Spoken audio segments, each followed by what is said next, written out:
Il est 6h15, Alexandre Lemaire. Bonjour Laurent Tessier. Bonjour Alexandre, bonjour Marion, bonjour à tous. Rédacteur en chef de l'émission Pascal Pro et vous sur Europe 1 entre 11h et 13h. Au menu ce matin, Laurent, Emmanuel Macron annonce se rendre demain à Mayotte. Oui, il était temps d'envoyer ce message aux Mahorais après que le Premier ministre François Bayrou tentait péniblement hier à l'Assemblée de justifier sa présence au conseil municipal de Pau lundi soir alors que l'archipel a été dévasté par un cyclone. Je suis obligé de vous dire que Pau, c'est en France. Il n'est pas d'usage que le Premier ministre et le Président de la République quittent en même temps le territoire national. À la boulette. Ah oui, Mais Mayotte, c'est aussi la France, cher François Bayrou. Emmanuel Macron va avoir un sacré travail de communication à faire dès demain aux habitants parce que en octobre 2019, le chef de l'État était arrivé sur place en pleine confiance. Et on se souvenait avec quelques-uns du moment où j'étais passé quand j'étais alors candidat. Je disais, c'est l'endroit de France où j'ai reçu le plus de baisers.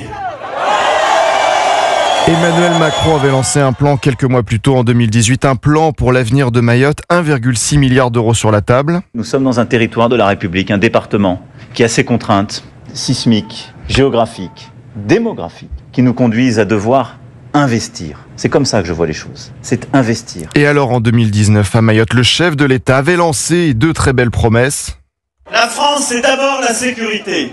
Et donc la sécurité sera au rendez-vous en matière de lutte contre l'immigration clandestine. Parce que c'est ce qui est dû à Mayotte. Rapport de la Cour des comptes en 2022, 48% de la population est d'origine étrangère. La délinquance a atteint à Mayotte un niveau hors norme. Les ménages mahorais subissent 4 fois plus de cambriolages ou de vols avec effraction qu'en métropole. Allez, encore une belle promesse pour les Mahorais en 2019. Je sais que vous voulez plus de médecins, de meilleurs soins, et vous y avez droit. Et ce seront les travaux pour le deuxième hôpital qui seront commencés. Et donc on y met les moyens. Ouais, j'ai regardé sur le site du gouvernement, le second hôpital est toujours à l'état de projet de construction, mais on vous dira que ça avance. Rapport de la Cour des comptes en 2022, il n'y a à Mayotte aussi hors du centre hospitalier que 30 médecins généralistes libéraux, 6 spécialistes et 12 dentistes. En 2019 sur l'éducation, que disait encore Emmanuel Macron ? Je n'ai pas fini. La France, c'est l'éducation et les jeunes.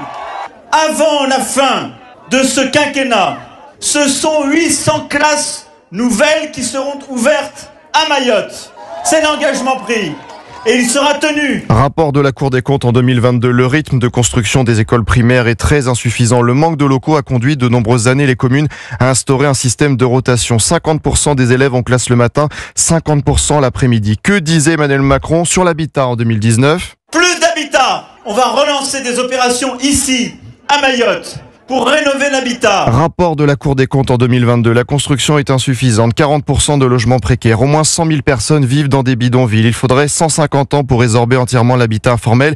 Et que disait encore Emmanuel Macron à la fin de son discours en 2019 ? Et donc les engagements que j'ai pris devant vous, je viendrai en rendre compte. Maoré, Nafaranza, merci à tous. Je vais venir vous embrasser. Au final, un plan qui a tenu la route 1 an. Les services de la préfecture sont aujourd'hui dans l'incapacité de rendre compte de son avancement. Il n'existe ni document de suivi mis à jour, ni de données sur son exécution. Il n'y a plus d'écrit attestant de la poursuite du pilotage du plan. L'accueil des Mahorais ne sera pas le même demain. Donc, cher Emmanuel Macron, attention aux fausses promesses. Et vous en reparlez tout à l'heure à partir de 11h, Laurent Tessier. À tout à l'heure. Pascal Pro et vous sur Europe 1 dès 11h. Merci Laurent.